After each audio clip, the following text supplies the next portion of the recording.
And, of course, he would finish up at 6 o'clock, the classic, Ray and all that, Turin Bay and all that stuff. But, man, you just, all of a sudden, you were ready. It was Friday. The weekend was there. Don just put you on that flight plan. You were going down the runway ready for liftoff for the whole weekend of fun. I mean, he was that friggin' good. And that is both radio and television marketing expert Artie Breyfogle. And last time we were talking about the Real Don Steele and Robert W. Morgan, the big staples on 93 KHJ from the mid-'60s to early '70s. But we're hitting just the tip of the iceberg. Remember Nickodell's next door to KHJ? Yeah. Mm-hmm. Well, there was a hedge, and they cut out the hedge, and there was a little cement walkway for people to leave from KHJ to go in there. And we go get, our food or whatever for lunch. And I think I had to go millions of stores seeing celebs in there. I remember the one time that blew me away. Fury. You remember that show on NBC Saturday mornings with Peter Graves as the father and the horse? Yeah. Fury, well, the guy that played the ranch hand was in 8 million movies. Oh, what's his name? I can think of it. But anyway, he sat right next to me, and I remember watching him drink 3 Bloody Marys at lunch. He was going to go back and finish some shooting at Paramount.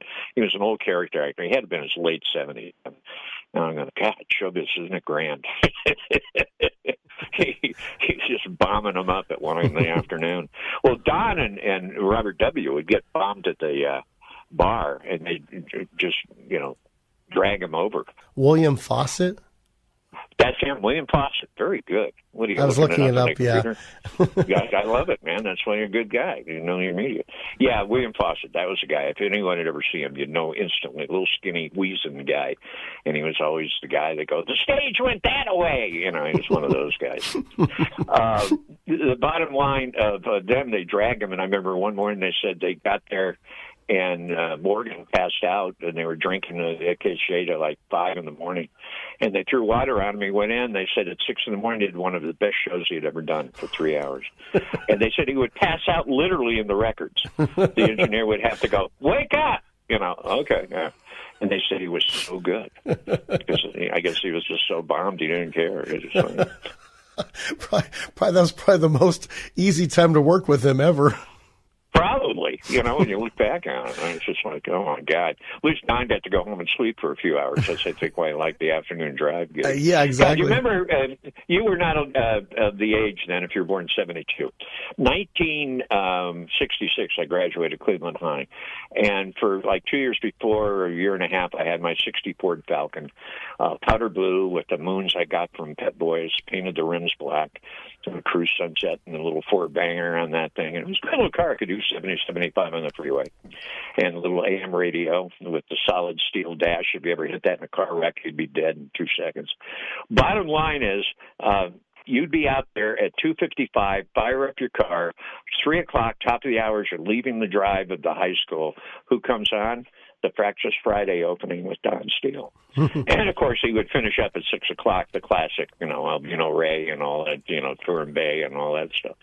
But, man, you just, all of a sudden, you were ready. It was Friday.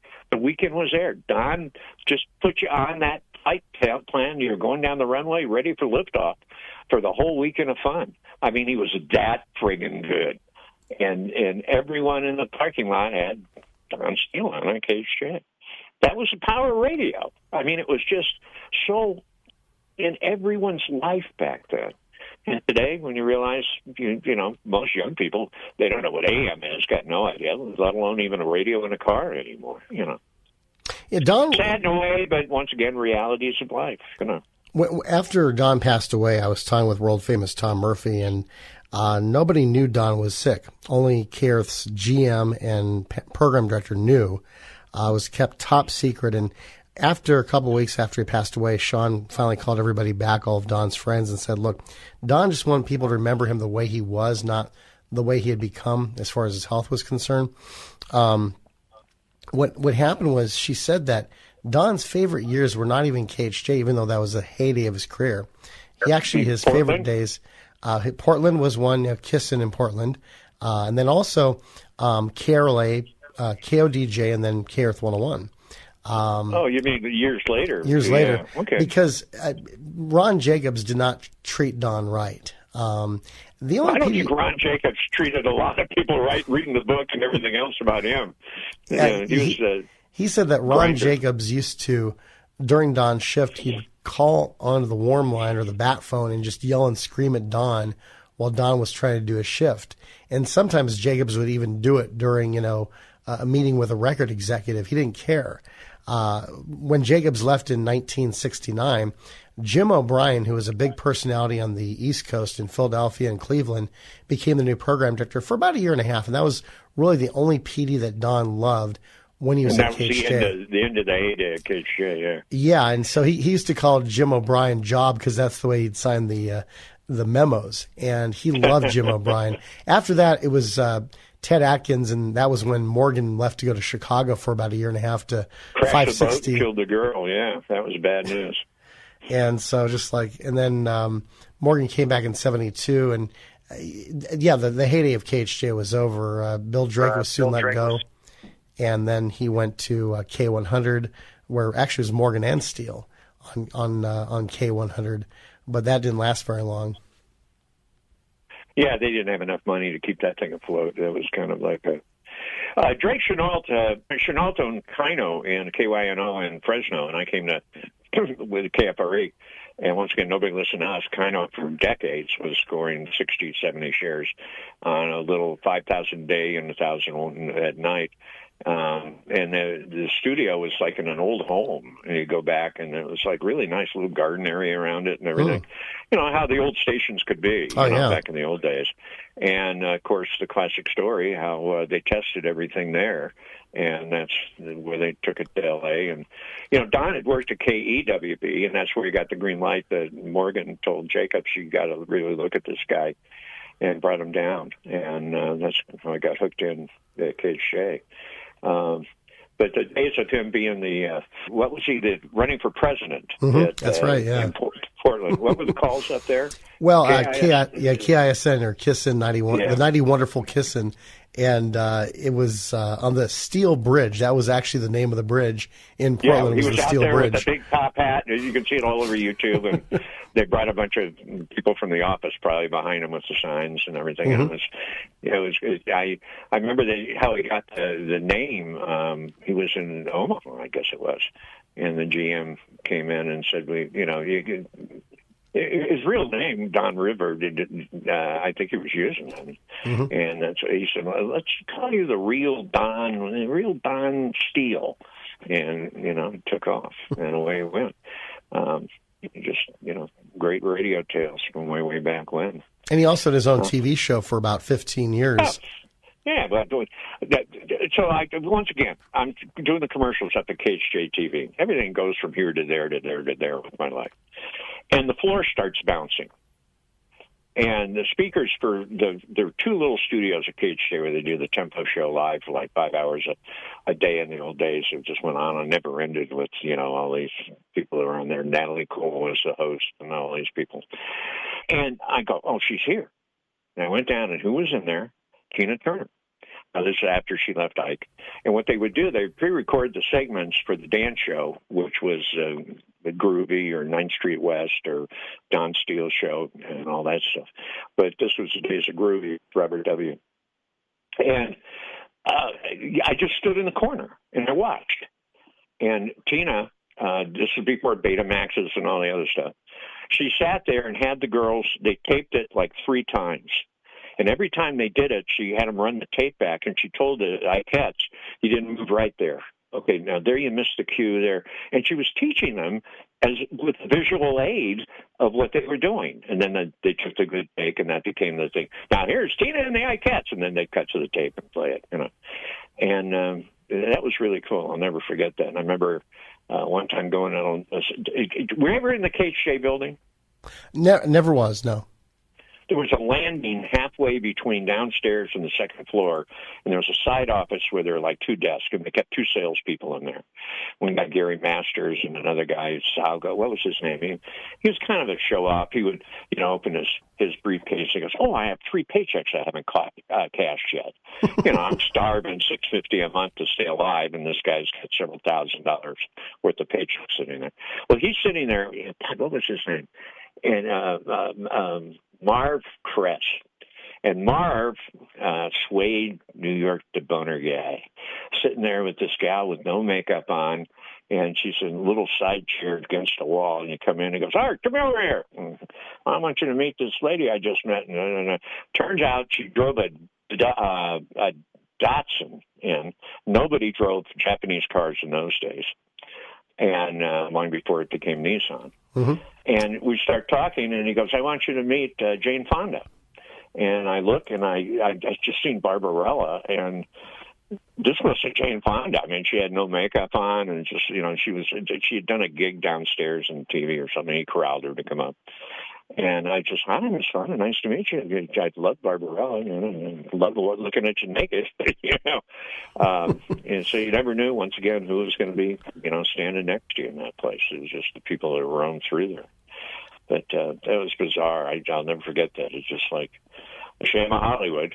She was a nice-looking girl, scrub-faced, kind of like a school girl look. And, of course, she goes to Italy and does Barbarella for Vadim, and, she's totally different. Oh, yeah. Well, I mean, the rock band Duran Duran got their name from the villain in Barbarella. Right. He was the mad doctor, Duran Duran. And then they the Orgasmo machine, isn't that what they called it? Yeah. Or Orgasmatron, and what it did, it gave her an orgasm, and she blew up the machine because she was stronger than the machine. Do you remember who played the blind angel? No. John Philip Law. Remember him, that stoic actor, the tall, good-looking guy? Yeah, that sounds familiar. He was in a bunch of movies for a period of time. It's really no depth to him at all. He was like one-dimensional, but he was good-looking. And he played the angel. Oh, yeah. And what made Barbarella so interesting, there was a guy that was in the movie that talked. And he never talked ever, and anything ever did. It was the famous mime, Marcel Marceau. And he was the little weird guy that ran around and talking to Barbara and all that stuff. And, remember Johnny Carson? I am Marceau. He would do the thing in the box, remember, with the hands and the going against the wind and all that. And that's the only movie he ever did where he talked, Barbarella, which is pretty interesting when you think about it, Oh, yeah. Well, Artie, it's been great talking with you. All these great stories and, anything else you'd like to add? No, I just bottom line, if you ever want to chat again, I love doing it. Oh, yeah. So many people today can't relate to anything of what I'm saying, and I consider myself in many ways a little bit of a student of that era for TV and movies and, of course, radio. And it just, once again, was a grand time to be growing up way back in the old ancient days. Now, you've got a podcast? Yeah, this is a podcast, and the way I got into it was about 3 years ago. I started working with Jay Gardner, who was on 93 KHJ Car Radio in the early 80s, and then at Car Radio. Would that last for like 6 minutes? Yeah, something like that. All it was, if people don't remember Car Radio, it was just traffic reports. Mm-hmm. Yeah. And 24 hours a day. How exciting is that? Exactly. And so, and then he worked at KISN back in the 80s as well as the 2000s. And he also did voiceover for Letterman, the Weird Al Yankovic cult classic UHF, and a couple of other things. He was telling me all these great stories. I thought, I got to put this to tape. This is too important not to share.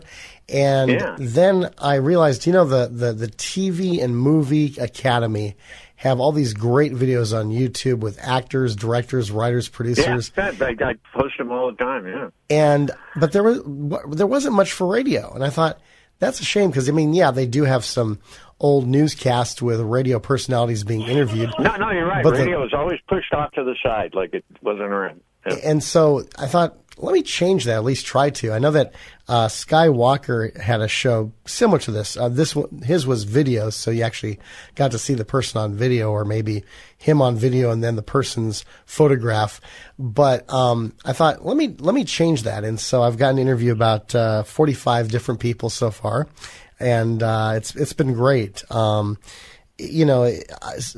guess I've been, as far as, being able to reach out, I've been batting maybe about 300. Some I never hear back from because maybe it's a dead email or they're never on Facebook. And other times, there was only one rejection I ever got. Most of us are dead. It was funny. You got to go to that big turntable in the sky, baby. Turn up that monitor to talk to him up there. The funniest thing was the only one who said he wasn't interested. He sounded kind of like, grumpy, like almost like a Bill Belichick type of personality. But I said to him, well, if you ever change your mind, you always have an open invitation. I was expecting him just to hang up right away. So it wasn't too bad. But, and I can't even remember the guy's name now. Wasn't Bill Balance. No, it wasn't Bill Balance. He's dead now. Oh, yeah. He was an ornery character, but boy, was he good on air. Good God, he was wonderful. My mother used to listen to Feminine Forum, but I remember my dad saying, man, that guy had the worst toupee. Oh, God, yeah. But when he was on KFWB doing, early evening, like 7 to mid, I think, he was just so good. He was a wordsmith. He was very similar to WOR and Christmas Story. What's his name? Gene Shepard. Yeah, Gene was, Gene had the pipes to go with it, too. And, Gene did all the voiceovers for the movie Christmas Story based on his book. Ferrari in the Bedroom, if you've never read it, it is a laugh a minute. He would go in to WOR. I think it was a half hour. Isn't that what he had? Mm-hmm. I think so. And he would go in with nothing prepared. And he'd just go in and do a show. And no guests, just him and a mic. And he was that good and did it for, a couple of decades on WOR. He was a fixture there. And that was the kind of talent that existed back then. Maybe it's out there. Once again, you're seeing it now in podcasts and all that. The radio decided not to farm guys out and turn them into big talent down the road, and that's what killed it. You got to have a prize bull out there to give you some good steak. If you got a scrawny little thing, the lineage is going to die out. God, I'm so good with these radio metaphors. They just go on and on. Yeah. It's interesting because I remember a couple of years ago, Tom Murphy said to me, video didn't kill the radio star. Consultants killed the radio star. You got that right. Yep. And corporations that believed in all that crap. And it's just, adios. I posted a thing just recently, Hit Parade. Mm-hmm. The best produced syndicated canned stuff ever. You remember the old Hit Parade, how good it would sound? Hit Parade, whatever, on KHJFM, nobody listened to it. Go to neighbor's house, the mom would have it on or something. And it was kind of like soft rock and that kind of stuff. Hit Parade 69, and, the jingles and everything, and great voiceover people. We're talking with former sales manager and marketing expert Artie Breyfogle. And next time we have even more 93 KHJ stories, including their longest running disc jockey during the top 40 era.